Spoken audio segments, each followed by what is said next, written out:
Ce sol est sacré. Vous êtes au cimetière du mémorial américain de Bois-Bello, accompagné de son épouse Clinton Hubland, vient du Nouveau-Mexique. Il était colonel dans le corps des Marines. Pour le corps américain des Marines, notre devise historique est Semper Fidelis. Cet espace, ce sol sacré, témoigne de ce que cela signifie. Chaque croix, chaque étoile de David signifie Semper Fidelis. Ce garçon qui est tombé voulait protéger celui qui repose à ses côtés. Ils ont tous donné leur vie pour Semper Fidelis. Semper Fidelis, fidèle pour toujours.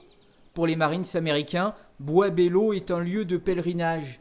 400 Marines reposent dans ce cimetière de plus de 2000 tombes. Mais c'est ici qu'eut lieu leur baptême du feu lors de la Première Guerre mondiale. Il faut savoir que Bello est connu aux États-Unis comme nous on connaît Austerlitz ou les Anglais Waterloo. Le nom figure sur le mur d'Arlington. Deux porte-avions ont porté le nom de Belleau Wood. Chaque année, entre 3000 et 4000 Américains arpentent ces allées. La sérénité des lieux aide au recueillement. Je ressens quelque chose de très profond ici et de très personnel, car mon fils et mon mari sont Marines. Mon fils a survécu à la guerre d'Afghanistan, mon mari a survécu à la guerre du Golfe. Donc je me sens vraiment reconnaissante qu'il soit toujours en vie. Mais en venant ici, je réalise combien de familles ont perdu un être cher qui s'est battu pour son pays.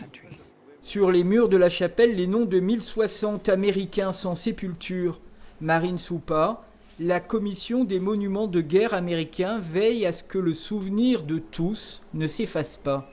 C'est aussi pour la gestion et les promesses données à la famille il y a 100 ans, qu'ici ils ont choisi de garder le corps de leurs proches ici.